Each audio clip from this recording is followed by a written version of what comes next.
Many of the news organizations that are represented in this room have marched in lockstep on false narratives, such as the Very Fine People hoax, the Covington smear, and now what's being called the Maryland Man hoax, where an MS-13 gang member adjudicated by two different judges, I believe, is just simply being referred to as a Maryland Man over and over again.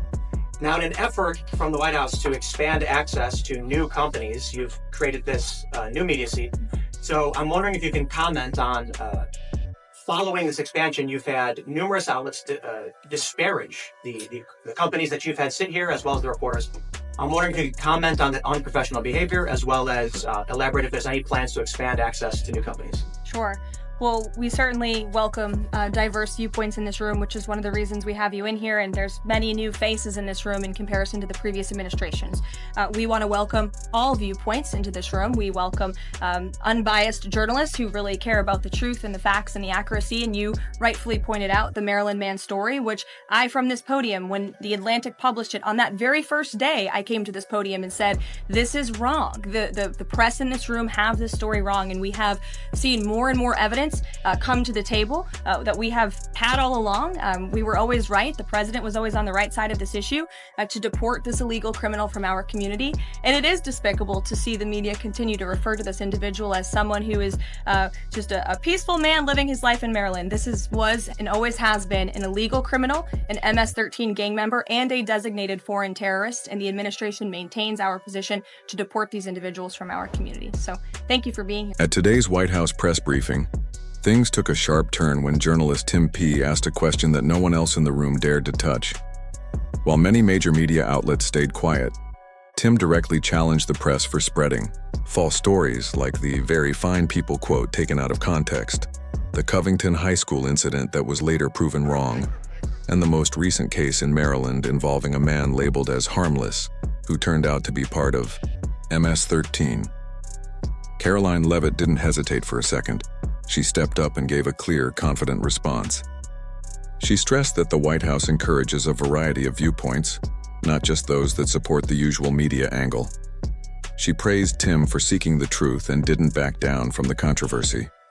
Rather than simply defending the administration's actions, she turned the spotlight on the media's failure to report accurately. She reminded everyone in the room that the White House had identified the Maryland Man correctly from the beginning, not as some innocent community member, but as a violent gang member who posed a serious risk to public safety. While others may have twisted the story or downplayed the threat, the administration stood firm.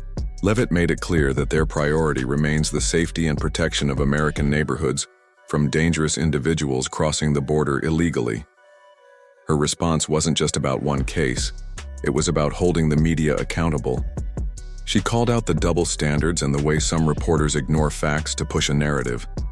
In that moment, Karoline didn't just reply, she made a statement. To wrap things up, the briefing shifted as President Trump issued a direct message to China, warning them about slow progress on trade negotiations. What started as a tense exchange turned into a bold moment that showed this administration isn't afraid to face tough questions or to tell it like it is. Mr. President, on China, your press secretary has suggested that some progress is being made. Are negotiations actively underway? And do you agree with Secretary Bessent, who has suggested that the current standoff with China is not sustainable? We're doing fine with China. We're doing fine with almost every country. Everybody wants to have involvement with the United States. As you know, we were losing $5 billion a day when during the Biden administration, during that last year, was a horror show what they were doing on trade. $5 billion a day. And now we have it down to a very low number because we're getting 25% from the automobile industry, from autos. We're getting 25% for steel, 25% for aluminum, and we're getting the baseline of 10%. And think of it, we're losing almost $2 trillion on trade. And those days are gone. We're not going to do that again. We're not going to let that happen. We're being ripped off by almost, I don't say every, but very close to every country, everywhere in the world, just being ripped off left and right. You had no leadership. You had people that didn't know what they were doing. And we're going to turn the country around. You know, we have a very nice phrase, make America great again. That's what we're going to do. And we'll see what happens. But ultimately, they have to make a deal because otherwise they're not going to be able to deal in the United States, and we want them involved, but they have to, and other countries have to make a deal. And if they don't make a deal, we'll set the deal, because we're the ones that set the deal. Scott and Howard and myself and others, we're going to be setting the deal, and it'll be a fair deal for everybody, and it'll be, I think it's a process that's going to go pretty quickly. We've spoken to many, many countries, and we're getting their views on things. You know, there are a lot of things. They have VAT taxes. They have everything you can have. Don't forget, as an example, the European Union was set up to take advantage of the United States. That's why it was set. And they've done that, but they're not doing it. Here's your revised version in clear, natural English, or expanded to around 320 words, with a conversational tone, no robotic language, and correct grammar and punctuation. As President Trump wrapped up his speech, one thing became obvious. America is no longer taking a back seat when it comes to trade. Trump made it crystal clear that he's putting the country's needs first and making sure the rest of the world knows it. He spoke with certainty, pointing out how during the Biden years the U.S. was losing billions of dollars daily. Now, under his leadership, those losses are being reeled in. He's reinstated tariffs on things like cars, steel, and aluminum, moves aimed at protecting American jobs and keeping key industries strong. When a reporter brought up China, Trump didn't dodge the question. "We're doing fine with China," he said calmly, showing faith in how talks are progressing. He stressed that if China wants to continue doing business in the U.S., they'll need to agree to fair terms.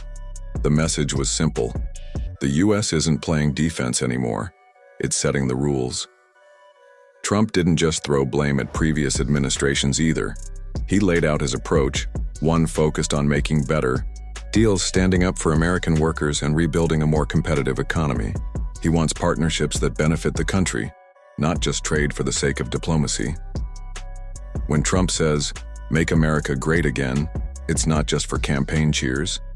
It's a promise to get the U.S. back on track, both economically and in terms of global strength.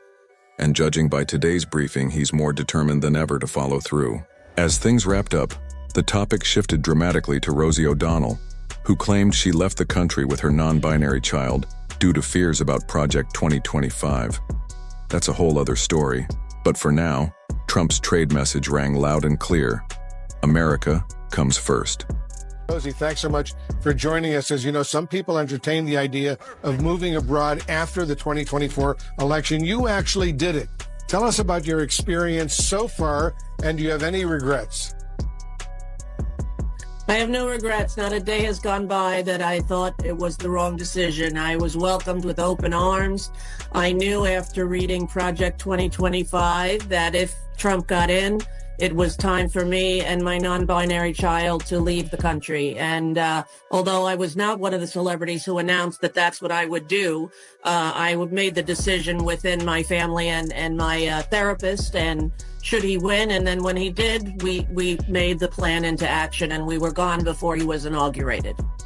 You've been a longtime critic of this Trump administration and a target of President Trump for that matter as well. What has it been like watching the last few months unfold from abroad?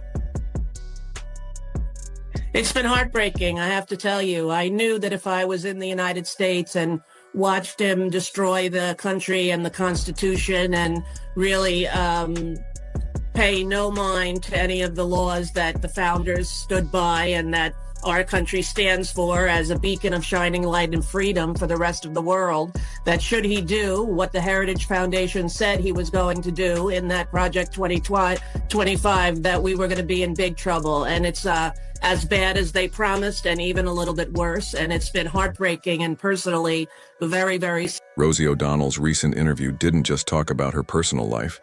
It gave a glimpse into the fear that some in Hollywood still feel about politics they don't agree with. After years of criticizing President Trump, Rosie revealed she left the United States, taking her non-binary child with her, all because of concerns about Project 2025. But here's what's interesting. Rosie's decision wasn't based on any actual laws or real events. It was based on fear and what might happen, not what has happened.